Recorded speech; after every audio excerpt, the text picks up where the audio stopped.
My name is Kim Cornett, and we're here with the former Vice-Chancellor of Austria, Dr. Erhard Busek.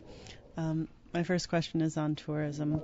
I think one of the most comical forms of advertisement I've seen so far in promoting Austria is there are no kangaroos in Austria, distinguishing its identity from Australia. And I've found that many Austrians are also confused with Germans, many composers, authors, and so forth. What other methods have been used to promote Austria and distinguish itself from other nations? I think the presentation of Austria is very much based on culture, and therefore I think it's quite helpful. Sometimes I think to locate outstanding persons like artists, composers and so on in a nation is a nonsense.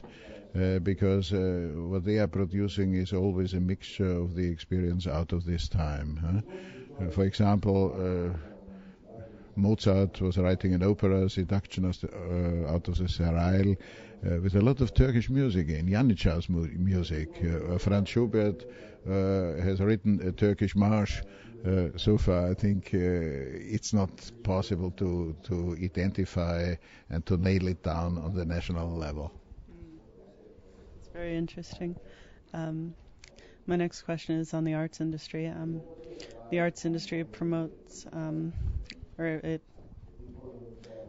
attracts a lot of tourism, and it's publicly and privately funded in Austria. And recently, countries like the UK have cut their arts budgets by a lot. How important do you think the investment and promotion of the arts is, and how much should governments subsidize for the arts? I think it is extremely important in Austria, and it is not discussed by the taxpayer. I think, for example, the state opera costs us a lot of money, but nobody is criticizing it. The reason is not tourism so much. The reason is it is a feeling of our own identity. There's an expression in German language, we are a cultural nation, Kulturnation. You can discuss this expression, but I think to describe the Austrians, it plays a very important role, and after a lot of disasters, especially in the 20th century, we are describing ourselves in this way, and so far it's helpful. And here the taxpayer is prepared to pay for. I think our cultural budget is between 2 and 3% of the whole GDP, and that's quite something. That is. And continuing on that theme, how important do you think it is to nurture and promote modern cultural initiatives such as the ARS Electronica Center in Linz in order to maintain a balance between the classic and modern identity of Austria? That's extremely important. I think there are some groups saying it makes no sense to invest money on this. I'm on the contrary, and as a minister I was a promoter for a museum of modern arts, which we did. I think that's extremely important because there's also a certain quality. It has improved, but it can always be better. Linz was awarded the European Cultural Capital in 2009. Do you think such cultural initiatives increase overall interest and tourism in Austria? I think partly yes. I think it is a better exercise in the European context, may I say, not only for tourism. Tourism has changed in the last years depending on the general political situation.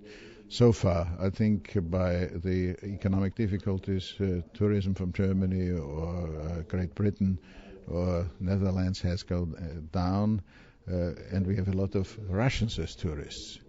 They are sometimes a strange background because the oligarchs are deposing money in Austria or buying hotels and so on and so on. Politics plays also a very important role as a background for tourism. That's very interesting. I had no idea. Well, on a different theme, the Austrian development cooperation pursues its goals of reducing global poverty, ensuring peace and human security, and preserving the environment in an international framework. How do you think this has impacted intercultural relations with Austria and the world? First of all, I'm critical on my own country. I think we should invest more in these issues. It's not enough what is done. I think it is helping to fight one situation which is sometimes boring, a kind of provincialism. I think that we are happy, it's a country running well, and we are not looking outside, and let's keep out everything. And this is diminishing the responsibility, the global responsibility. So far it's quite necessary to do it. Okay, well, I think that's all I have for questions today. Thank you so much for your time, Mr. Busek. Thank you.